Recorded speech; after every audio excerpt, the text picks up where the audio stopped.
These are the final images of Sallyanne Bowman captured on camera before the tragedy unfolded. Just hours later, her body was found behind a construction materials truck, wearing only part of her clothing, with injuries on her body and evidence of a sexual assault. Even more troubling, while authorities were still narrowing down suspects, the perpetrator was already targeting other victims. Stay with us as we uncover the truth behind these crimes.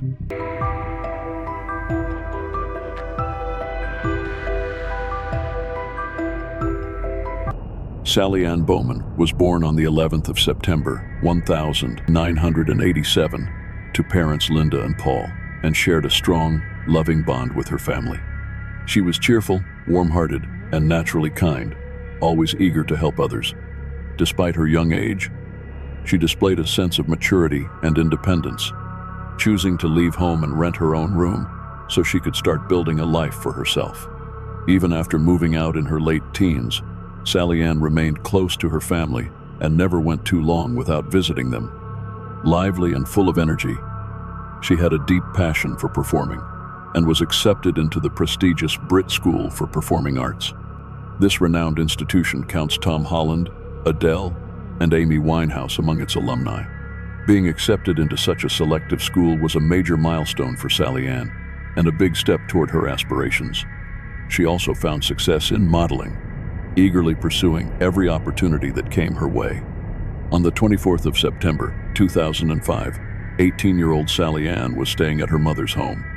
She spent the day relaxing until her sister Nicole called and asked if she wanted to go out that evening to celebrate the birthday of Nicole's best friend. Around 6 p.m., Sallyanne got dressed and left the house. As she walked down the driveway, her mother told her she loved her. Sallyanne replied that she loved her too, then disappeared down the street. She met up with Nicole and their friends, heading to one of their favorite places in the heart of Croydon. Inside the bar, CCTV captured her laughing, dancing, and enjoying the night out with the group. As the night came to a close, she left with Nicole and walked back into central Croydon. Not long after, Sallyanne began speaking on the phone with her ex-boyfriend, Lewis Sproston. They had broken up just a few weeks earlier, and she was eager to see him again. She took a taxi from her sister's place back to Croydon, where Lewis picked her up around 2:20 a.m., and drove her to the house on Blenheim Crescent, where she rented a room. With their breakup still fresh, emotions were high, and the two began arguing during the drive. The argument continued until around 4:15 a.m., at which point Sallyanne exited the car and Lewis drove away. At home, Linda Bowman heard knocking at the door. She assumed it was Sallyanne, who might have forgotten her key. But when she opened the door, she was met by 3 police officers who asked if she was Linda Bowman and whether she knew Sallyanne. She explained that Sallyanne was her youngest daughter. That was when they delivered the heartbreaking news. Her daughter had been murdered. Linda later recalled the moment, saying she could only scream endlessly, uncontrollably, as her entire world collapsed. The news then had to be broken to Sallyanne's sister, Michelle. Reflecting on that day, Michelle said she felt something leave her, and that whatever it was, it had never come back. Police stated that around 3:45 a.m., they received a report from a witness who had been awakened by a strange, muffled sound that ended in a scream. Alarmed, they got out of bed and looked out the window but saw nothing unusual. The street was quiet, the air still. They returned to the window roughly 5 minutes later, keeping their lights off. This time, they observed a man walking alone down the street, but with no other sounds and no one else in sight. They eventually turned away and went back to bed. Around 6:30 that morning, a neighbor stepped outside and noticed what appeared to be the legs of a mannequin sticking out from behind a builder's skip. Curious, they walked over to investigate, only to be confronted by a horrifying sight. It was the lifeless, partially clothed body of Sallyanne Bowman. It was immediately evident that she was no longer alive. Police were quickly dispatched to the scene, securing the area, and the homicide division took over. What followed would grow into one of the largest murder investigations London had ever seen. Within just a few hours of the investigation being launched, Sallyanne's mother and sister were faced with the agonizing task of formally identifying her body. Michelle later recalled that moment, saying she briefly thought it wasn't her sister because her hair looked darker. But as she stepped closer, she recognized her familiar button nose and freckles, and she knew. Her heartbroken mother said she completely fell apart upon seeing Sallyanne's body, and Michelle broke down in tears, begging her to wake up, pleading with their mother to make it stop. The forensic examination results revealed that during the attack, Ann Bowman was struck multiple times with a sharp object, 3 of the wounds being so severe that they caused serious internal damage. Evidence also indicated that she had been sexually assaulted after her death and that she had been bitten multiple times, leaving behind DNA. The quiet of this suburban neighborhood had been shattered by an act of unspeakable violence, and now a sadistic killer was on the loose. 2 days after the horrific discovery, the family made the incredibly difficult decision to speak with police for more details. Officer Stuart Kunde, along with others, went to Linda's home to explain what had been uncovered so far.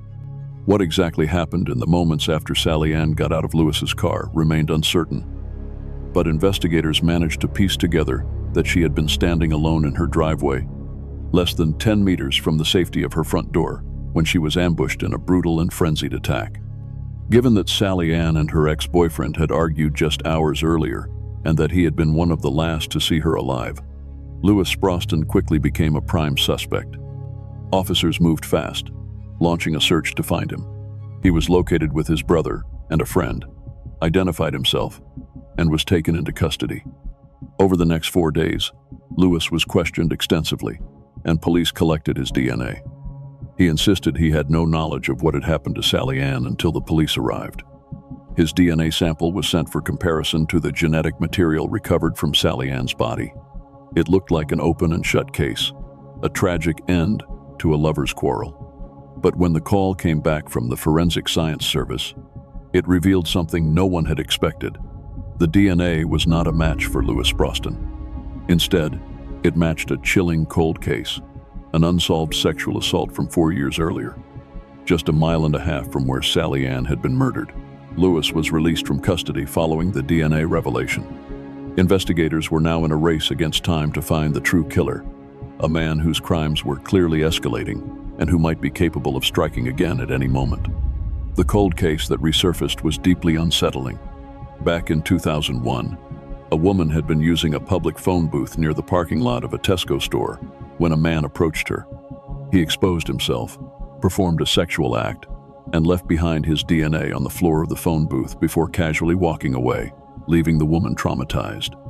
Although police were able to secure a DNA profile from that attack, the investigation went cold shortly afterward. Now, officers working on Sallyanne's case were forced to confront a chilling question. If this individual had attacked a woman in 2001 and then killed a young woman 4 years later, what had happened in the time between? Were there more victims? And now that he had committed such a frenzied and brutal act, where and when would he strike next? Unfortunately, the worst fears of detectives were soon confirmed. Less than an hour before Ann Bowman was murdered outside her home, another woman had been attacked nearby on Sanderstead Road. The victim had been standing on the street talking on her mobile phone when a man approached from behind. He simply said, "I'm sorry," before suddenly hitting her. Investigators believed that if the attacker hadn't been interrupted by an approaching taxi, the assault would have escalated. Before fleeing, he grabbed the woman's mobile phone. The call had still been active, and the person on the other end had heard everything.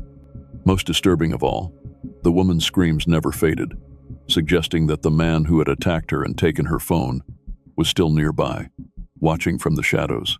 Thankfully, the taxi driver quickly intervened, getting the shaken woman into the car and taking her straight to the hospital. The victim was able to provide police with a clear and detailed description of the man who had attacked her, and from that, officers were able to produce an e-fit of the suspect. Police believed that this was the same man who, less than an hour later, went on to murder Ann Bowman.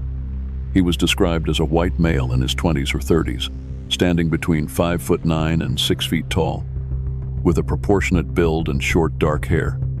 The e-fit was widely distributed and prompted a significant public response. Many people called in, eager to help, but despite the widespread coverage and cooperation, the key breakthrough that detectives needed didn't materialize. The murder squad regrouped and turned their focus back to the DNA profile recovered from Ann Bowman's body. They believed this profile was the key to solving the case and bringing the killer to justice. Investigators suspected that the perpetrator was familiar with the area, possibly even a local resident. Based on this theory, police launched an enormous DNA screening effort in the South Croydon area. The scale of the task was staggering. Officers had to work through 6,000 addresses, each required to disclose how many males lived at or had stayed at the property on the night of the murder. In total, 4,000 men matched the general description. Investigators didn't expect the killer to volunteer his DNA, but they hoped a relative, perhaps a brother or a father, might provide the critical genetic link they needed. However, despite the early promise of the DNA testing campaign, 6 months after Sallyanne's murder, progress had slowed. Detectives were beginning to run out of leads. The residents of South Croydon lived in a constant state of fear, wondering when and where the killer might strike again. In March 2006, with the investigation stalling, officers decided to adjust their approach. They returned to the e-fit of the man who had attacked the woman shortly before Sallyanne was killed. Convinced this was the same man responsible for the murder, they also released a new e-fit, this time based on the 2001 phone box assault, the case that shared the same DNA as Sallyanne's killer. Though the victim in that case hadn't completed an e-fit at the time, police now hoped this fresh image might finally lead them to their suspect. In the original 2001 investigation, police had spoken with the victim of the phone box attack and now hoped she might recall additional details. Alongside the release of a new e-fit image, and with the consent of Sallyanne's family, officers held a press conference to reveal just how brutal the murder had been. They believed it was crucial for the public to understand the level of violence involved and how dangerous the suspect truly was. Despite renewed appeals and a fresh wave of tips, none of the leads brought investigators any closer to solving the case. But finally, a breakthrough emerged, one that no one could have predicted. 20 miles away in Crawley, a man was watching the World Cup match between England and Trinidad and Tobago at a local pub. He had consumed a considerable amount of alcohol and got into a heated argument with another patron. The altercation spilled into the street, where CCTV footage captured the two men fighting. After shoving the other man to the ground, the suspect was approached by a nearby police officer who broke up the scuffle and placed him under arrest. The man was identified as 35-year-old Mark Dixie and taken into custody for questioning. Officers found his behavior unusual. He was tearful and overly emotional for an incident that was relatively minor. As part of standard procedure, Dixie's fingerprints and DNA were collected before he was released on police bail. 12 days later, the murder squad received the call they'd been waiting for. The DNA found on Ann Bowman's body had returned a confirmed match to Mark Dixie. The relief was short-lived. Dixie had already left the country. In an effort to escape the growing investigation, he had fled to Amsterdam, the capital of the Netherlands. He remained there for 3 months, until a dispute with his landlord forced him to return to the UK. Back in England, he resumed work as a pub chef. When arrested for the street fight, he had given the pub's address as his place of residence. Knowing how dangerous he was and that he now had easy access to knives, officers realized they had to act fast to get him out of that kitchen. As officers scouted the pub, hoping to find a side entrance, Mark Dixie happened to walk out. They immediately apprehended him and took him into custody. One of the arresting officers later described placing a hand across Dixie's chest to prevent him from fleeing, and noted that his heartbeat never changed, an eerie calm for someone being arrested for such a brutal crime. The only thing Dixie reportedly said while being booked into the custody suite was that he must have been mad to do what he had done. The following day, Mark Dixie was formally charged with the murder of Ann Bowman. He remained completely silent as the charges were read to him. That same evening, around 9 p.m., Family Liaison Officer Graham Bannertine contacted Sallyanne's mother, Linda, and asked to visit the family home. He was finally able to deliver the news the Bowman family had waited so long to hear. The man who had taken Sallyanne's life in such a horrific way was now in custody. But who was Mark Dixie, and how had he avoided justice for so long? Born in Stratham in 1970, Dixie's early years were marked by instability. His parents separated when he was just 18 months old. His mother eventually remarried, and Dixie took on the name Mark James MacDonald, adopting his stepfather's surname. Throughout his life, however, He used at least 5 known aliases, including Mark Philip Dixie, Mark James Down, Stephen McDonald, and Shane Turner. During childhood, he spent time in a children's home, and soon after began building a long list of offenses. Many of these crimes occurred before DNA collection upon arrest was standard procedure. In 1986, he committed an armed robbery against a woman in Stockwell and served 6 weeks in prison. The following year, he was convicted of another robbery. In 1988, he received a 2-year sentence for indecent assault and assault occasioning actual bodily harm. In 1989, he was again convicted, this time for indecent exposure and sentenced to 80 hours of community service. Another conviction came in 1990, after he assaulted a police officer. To the horror of investigators, his violent history had been hiding in plain sight. Mark Dixie's criminal behavior wasn't limited to the UK. In 1993, he relocated to Australia, but his time there quickly took a dark turn. After overstaying his visa, he began committing violent crimes once again. In 1998, a 19-year-old Thai student was alone at her home in Perth when she heard noises coming from the kitchen. While investigating the case, she was confronted by Dixie, who had a stocking over his head and was holding a sharp object. She was attacked multiple times and lost consciousness. After the attack, Dixie sexually assaulted her, stole items from the home, and fled. Miraculously, the woman survived. But the violence didn't end there. On New Year's Day 1999, Dixie spotted a young woman jogging along a road near Bunbury, south of Perth. He drove ahead, parked his car, removed his clothes, and hid in nearby bushes. As the woman approached, he jumped out and demanded she perform a sexual act. For that attack, he received a $750 fine.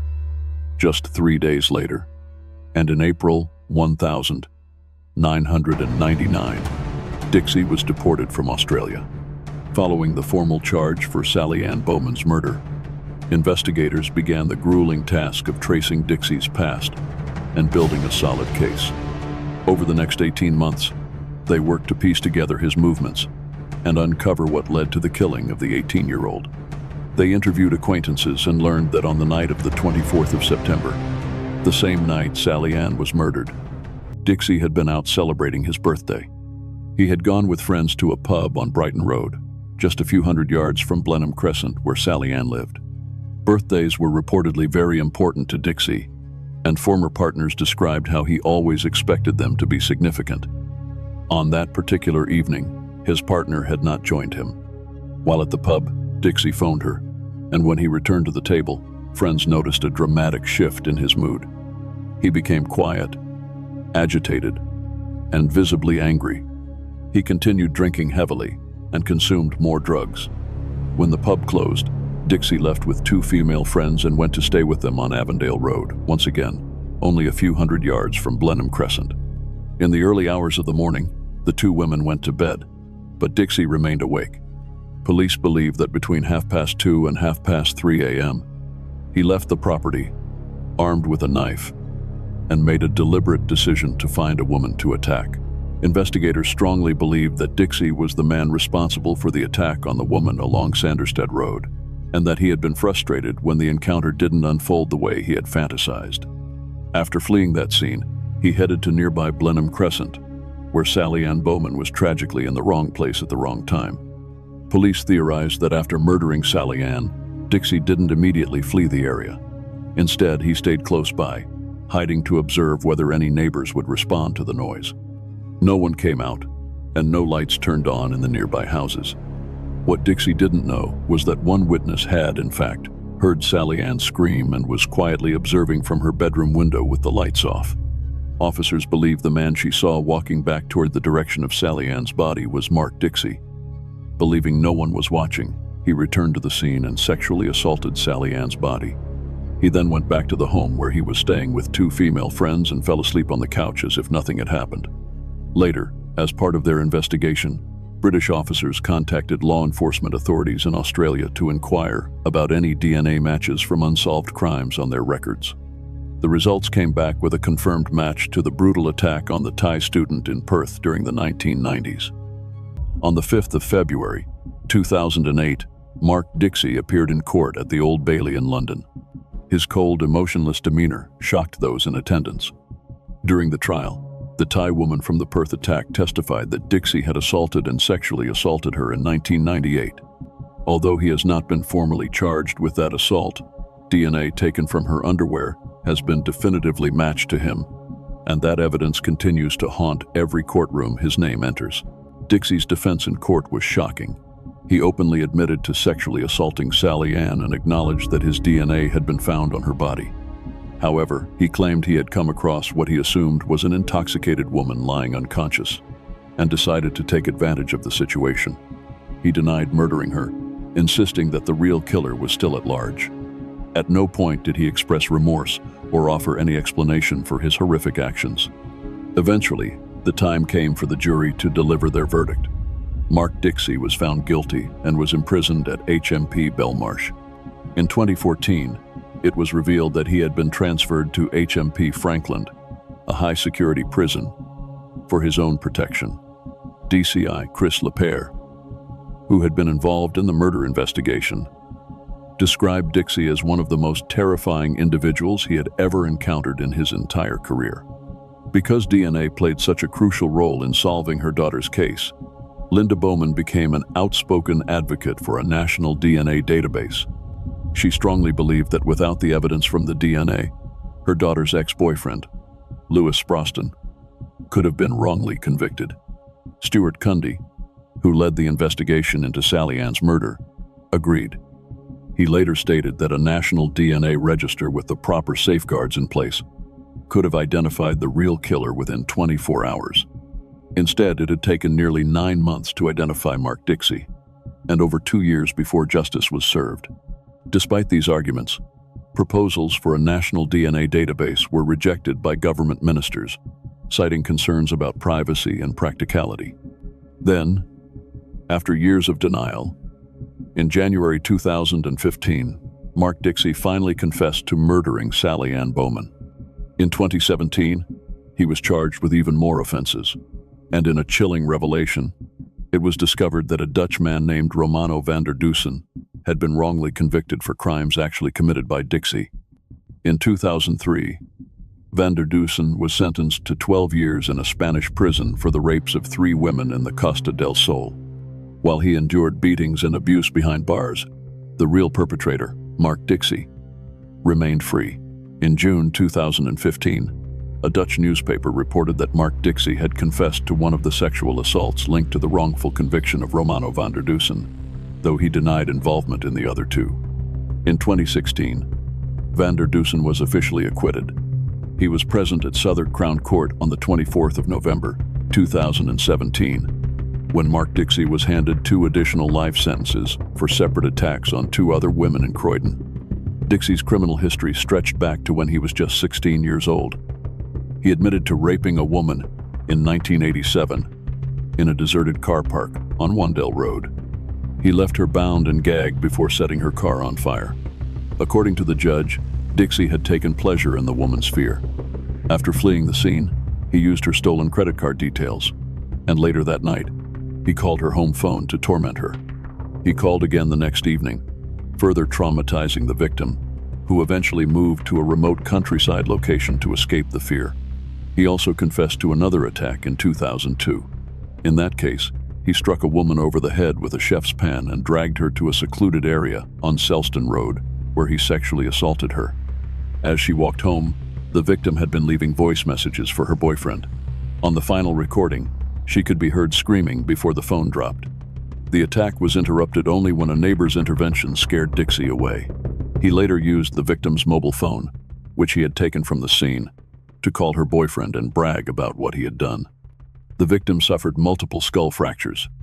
Throughout the proceedings, Dixie's cold and emotionless behavior was impossible to ignore. Upon being convicted of the attacks in 2017, his only comment was that things could have been worse. Chris Lapierre, from the murder investigation team, said he hoped the sentencing would offer a small measure of closure to the women affected. Thanks to forensic advancements, police were able to tie Mark Dixie to the crimes and bring him to justice. But no sentence could ever return Sallyanne to her family. The Bowmans praised the investigators, especially liaison officer Graham Bannatyne, for his support. But the damage was done. Lives destroyed, women left in fear, an innocent man wrongly imprisoned, and a family left without their beloved daughter. Sallyanne's sister, Michelle, described the pain as constant. Mornings began with a moment of peace before reality hit again. Each night brought fear of memories, of images, of the version of Sallyanne burned into her mind. The nightmares never ended, and nothing would ever bring her back. If this case moved you, please share Sallyanne Bowman's story. Let her name be remembered, not just as a victim, but as a daughter, a sister, a young woman full of promise. Subscribe for more real cases that demand to be heard, and comment below. Do you believe a national DNA database could have saved lives?